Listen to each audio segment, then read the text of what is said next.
আসসালামু আলাইকুম।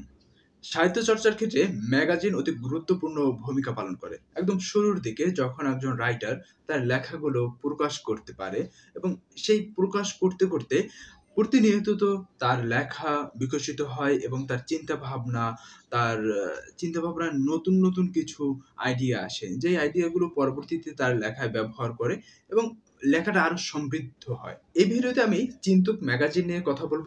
চিন্তুকে মোট ৯ টি টপিকের উপরে আরকি লেখা আছে। যেমন ১ম এই আমরা যদি দেখি আন্দোলনের দিনলিপি, তারপর হচ্ছে কবিতা। কবিতা অংশে মোট ৬ টি কবিতা রয়েছে। এরপর রয়েছে আপনার শহীদ স্মৃতি। যেখানে হচ্ছে একটি শহীদ স্মৃতি রয়েছে এবং আ ৪র্থ নাম্বারে রয়েছে আপনার সিনেমার রিভিউ রয়েছে, তারপর রয়েছে গল্প, এরপরে হচ্ছে চিঠিপত্র, তারপর হচ্ছে বুক রিভিউ রয়েছে এবং ইন্টারভিউ রয়েছে আর ফিকশন সেক্টর। মোট ৯ টি সেক্টরে ভাগ করা হয়েছে। ৪০ পেজের এই বইটা বা এই ম্যাগাজিনটার দাম রাখা হয়েছে ৳৩০ এবং সামনের যে গ্রাফিক্স গুলো বেশ সুন্দর হয়েছে। কভারের গ্রাফিক্সটা যদি পিছনে দেখি তাহলে পিছনে দেখতে পারবো রাজনীতি নিয়ে ঋত্বিক ঘটকের যে উক্তি রয়েছে সেই উক্তিটি এখানে তুলে ধরা হয়েছে। যেমন, রাজনীতি জীবনের একটা বিরাটতম অংশ। রাজনীতি ছাড়া কিছুই হয় না। প্রত্যেকেই রাজনীতি করে। যে করে না বলে সেও করে। অ্যাপলিটিক্যাল বলে কোনো কথা নেই। ঋত্বিক ঘটক। এই বইয়ে কিন্তু আমারও একটা লেখা আছে যেটা হচ্ছে বুক রিভিউ সেক্টরে। সেখানে আমি লিখেছিলাম 'সুলতানার স্বপ্ন'। আ এই বুক রিভিউটা কারণ এই 'সুলতানার স্বপ্ন'টা হচ্ছে এমনভাবে আমাদের মাঝে আরকি সুলতানা বলতে চান বা বেগম রোকেয়া শওকত হোসেন এমনভাবে আমাদের মাঝে উপস্থাপন করেছেন যে নারীরা শুধু নারী নয়, একজন আ মানুষ হিসাবে সমাজে প্রতিষ্ঠা পেতে চায় বা সমাজে তাদের অবদান রাখতে চায়। সেই বিষয়টাই আমি তুলে ধরার চেষ্টা করেছি। এখানে এই যে এখানে হচ্ছে আমার এই বুক রিভিউটা পাবেন, এই লেখাটা এখানেই প্রকাশিত হয়েছে। চাইলে এটা পড়তে পারেন। যেকোনো শিক্ষা প্রতিষ্ঠানেই একটি সংগঠন বা বিভিন্ন সংগঠনই তাদের অবদান রাখতে পারে। সেখান থেকে তারা বিভিন্ন কিছু শিখতে পারে। এই চিন্তক সম্পর্কেই যদি বলি, আমি এই চিন্তকের যে এই ম্যাগাজিনটার মোড়ক উন্মোচনে সেখানে ছিলাম এবং সেখানে তারা চিন্তক সম্পর্কে বলেছে এটা যে চিন্তকের যে কর্মকাণ্ড বা তারা কি করে আসলে। তারা বিভিন্ন পাঠচক্র করে, তারপর হচ্ছে চলচ্চিত্র প্রদর্শনী করে, বিভিন্ন সেমিনার আয়োজন করে। দেখুন এর ফলে হবে কি, পাঠচক্রের ফলে হয় কি একটা লেখা যখন আমরা পড়ি, একটা লেখা পড়ার পরে আমার যে ধারণা সেগুলো আমি এখানে উপস্থাপন করি। ফর এক্সাম্পল, আমি এখানে দেখুন 'সুলতানার স্বপ্ন' নিয়ে লিখেছি, একটা বুক রিভিউ করেছি, হ্যাঁ? এখন আমার ধারণাটা আমি কিভাবে 'সুলতানার স্বপ্ন'টাকে কিভাবে বুঝতে পেরেছি, এখানে আমি কিভাবে এনেছি, যেমন আমি আমার লেখায় আ বেশ লেখায় আমি প্রয়োগ করার চেষ্টা করি এরিস্টটলের বিভিন্ন উক্তিকে। হয়তোবা সেই উক্তিটা ওই লেখা থেকে অনেক দূরে, অনেক দূরে, মানে অনেক দূরে থাকে। তারপরেও আমার কাছে মনে হয় একটা সম্পর্ক আছে ওই লেখাটার ভিতরে। আমি সেটা সম্পর্কটা আনার চেষ্টা করি। দেখুন আমার ধারণাটা আমি 'সুলতানার স্বপ্ন' নিয়ে এখানে লিখেছি।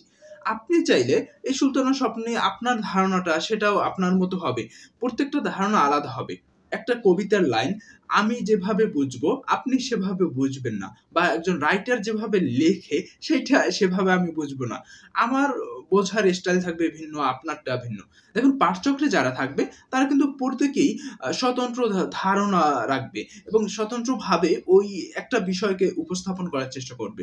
যখন দেখবেন একটা লেখাকে কেন্দ্র করে যখন ১৫ জন, ২০ জন মানুষ একটা কথা বলবে ওই লেখাটা নিয়ে, তখন ওই লেখাটার ভিতরের যে শিকড় থাকে অর্থাৎ মাটির নিচরের যে শিকড়, ওই শিকড়টা আস্তে, আস্তে অ্যা দেখা যাবে কত দূর পর্যন্ত গড়িয়েছে ওই শিকড়টা। সেটা কিন্তু অনুধাবন করা যায়।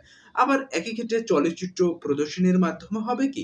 চলচ্চিত্রের যে ধারাটা আমাদের বাংলা চলচ্চিত্র বলেন বা বহির্বিশ্বের চলচ্চিত্রের কথা বলেন, একটা ধারায় তৈরি হচ্ছে।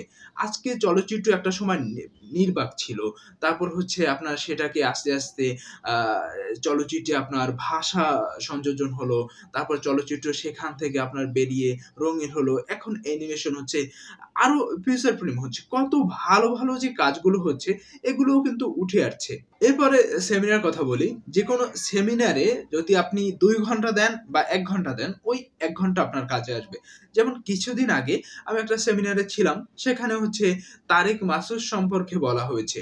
তারেক মাসুদের ওই সময়কার তার কর্মকাণ্ড, তার কাজ আজকের সময়ে কিভাবে প্রাসঙ্গিক সেটা নিয়ে সেমিনারটা করা হয়েছে। এর মাধ্যমে কিন্তু ওই সেমিনারে দেয়া আমার ওই সময়টা আমি কাজে লাগাতে পেরেছি। হয়তোবা হবে কি দেখবেন ২-১ ঘন্টা আমাদের ফোন ইউজ করতে, করতে চলে যায় দৈনিক, হ্যাঁ?